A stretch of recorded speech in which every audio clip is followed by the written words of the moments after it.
गोंदिया जिले के नागरिकों के लिए राहत की खबर है। जिले में पेट्रोल, डीजल और घरेलू गैस का पर्याप्त भंडार उपलब्ध है। जिला प्रशासन ने स्पष्ट किया है कि किसी भी तरह की कमी या टंचाई की स्थिति नहीं है।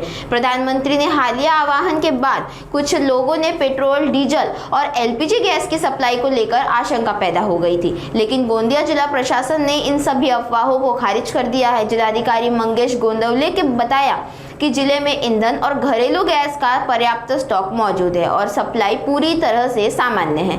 साथ ही जिलाधिकारी ने प्रधानमंत्री और मुख्यमंत्री द्वारा किए गए किफायत और संयम के संदेश का पालन करने की भी अपील की है।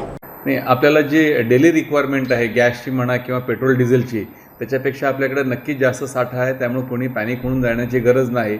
जसं आपल्याला माहिती आहे की जिल्ह्यामध्ये 5000 सिलेंडर रोज लागतात आणि आपल्याकडे 7-8 हजाराच्या वरती स्टॉक कायमच असतो।